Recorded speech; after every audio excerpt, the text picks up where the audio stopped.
In 1930, the Italian immigrants in Little Italy, New York, knew hunger well. What they also knew better than almost anyone was food. So even with next to nothing on hand, they were producing pizzas in those tiny apartments that carried more flavor, story, and soul than most people today will ever taste in a lifetime. These are 11 forgotten pizzas from 1930s Little Italy that could easily put modern pizzerias to shame. Tomato, garlic, and fresh parsley pizza. 3 ingredients: garlic, tomato, and an herb. And somehow this was the pizza nobody in Little Italy could stop talking about. So, why was it so good? First up, a generous fistful of raw flat-leaf parsley landed on that hot crust and released an unforgettable fragrance. In fact, that parsley had to be grown right on the fire escape in a tin can. The steam carried it everywhere.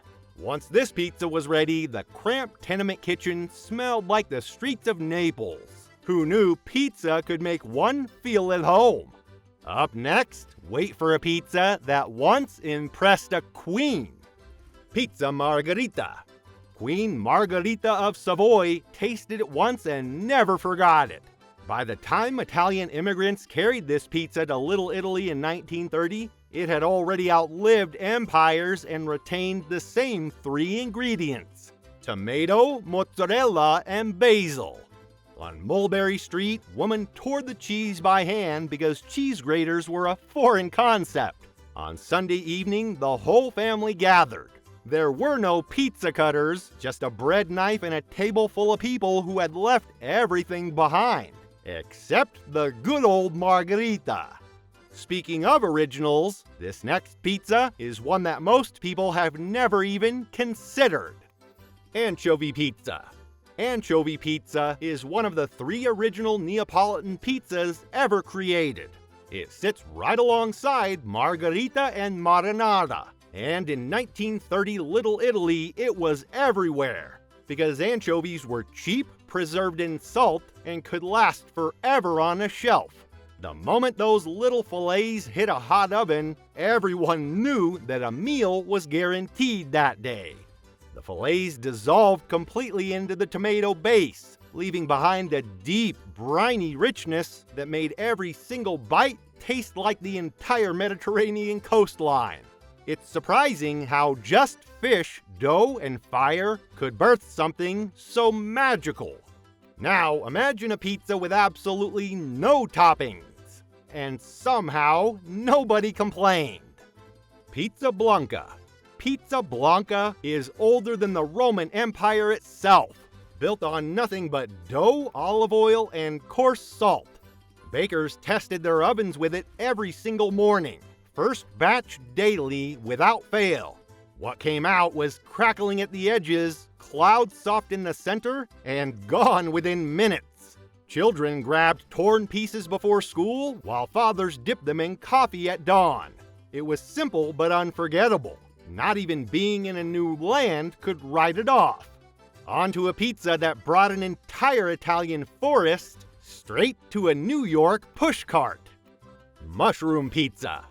Back in southern Italy, entire families spent autumn mornings moving through misty forests hunting for porcini.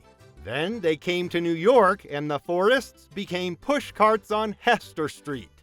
Button mushrooms would be sliced thin and then sauteed low and slow in garlic and olive oil until golden. They then landed on pizza and delivered the same earthy richness the immigrants were used to back in the south of Italy. And on feast days, dried porcini went in too. One bite and suddenly New York felt quieter and more like home. Now imagine taking an ingredient nobody wanted and turning it into an unforgettable pizza. Egg pizza. Immigrants in Little Italy called it pizza con uova. In 1930, when the coal oven was already hot and the pantry was nearly empty, someone cracked a raw egg directly onto a half-baked crust. The white set slowly as the yolk stayed runny, and what came out of that oven was somehow a complete meal on a single flat circle. It became the go-to for workers after midnight dock shifts, while kids made it a norm to eat it before school. 1 egg. The result was so satisfying that nobody ever questioned the logic behind the egg pizza. The next pizza was, for lack of a better word, bare minimum. Yet somehow, it was the one that kept men full all day. Lard and rosemary pizza. Olive oil was a luxury in 1930s Little Italy. And when you couldn't afford a luxury, creativity came in handy. Enter lard. Rendered slowly from cheap pork scraps bought at the local corner butcher, it was the fat that built an entire community's kitchen. But on pizza, it was a completely different ballgame. Italian moms rubbed it generously into dimpled dough alongside fresh rosemary and thin-sliced garlic. That process ensured the lard saturated every single layer of the crust as it baked, crackling at the edges, golden throughout, as the entire kitchen smelled like a Campanian hillside. Lacking olive oil was no reason for these immigrants to miss out on pizza. From a pizza built on pure fat and fire, we now move to one that's even simpler and even older. Pizza marinara. Pizza marinara is older than margherita, older than most Italian traditions you can name, dating all the way back to 1734 in Naples. But don't get confused, the name has nothing to do with seafood. It comes from the sailor's wife who made it every time her husband returned from sea. So when the immigrants made their way to Little Italy, they ate it cold the next morning, folded in half. The tomato, garlic, oregano, and olive oil were just enough to make it as nutritious as these immigrants wanted. Also, no cheese meant it lasted longer. And on a tight budget, that longer shelf life was everything. That was pretty interesting, but wait until you hear what a group of nuns pulled off. Sicilian street pizza. Most people think Sicilian pizza was invented in New York. Far from it, it was born in 17th century Palermo, inside a convent of nuns feeding the poor. So when Sicilian immigrants brought it to America, specifically Little Italy in 1930, they strived to maintain its legacy and reputation. The recipe barely changed. It remained the thick, spongy pizza baked in rectangular pans. Its aroma let the whole building know what was cooking. And as it turns out, this pizza has also contributed to history. That same humble convent recipe eventually gave birth to what the entire world now calls the Sicilian slice.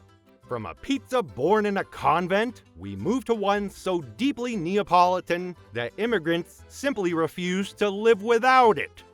Sausage and broccoli rabe pizza.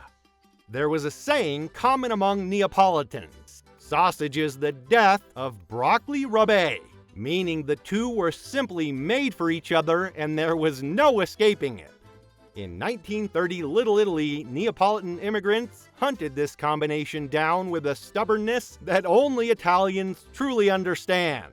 Fennel spiced pork sausage from the local butcher and a bitter broccoli rabe from the Mulberry Street pushcart. Together on a pizza, they created something the whole building could smell from the street. And don't make the mistake of thinking there were tomatoes, a white base, or a blanket of mozzarella. So what if you didn't even need an oven to make magic? Fried pizza. No oven, no problem. When coal was too expensive and the shared building oven had a line down the hallway, immigrants did what they've always done. They filled a circle of dough with ricotta and salami, crimped it shut, and dropped it straight into a pan of hot lard. What came out was golden, crackling, and molten inside. Pushcart vendors sold them on the street for a penny. Children chased the cart as they knew what it carried. And nobody, not even one person, ever walked away disappointed. Which pizza would you love to try out? Let us know in the comment section below. And remember to subscribe for more interesting videos just like this.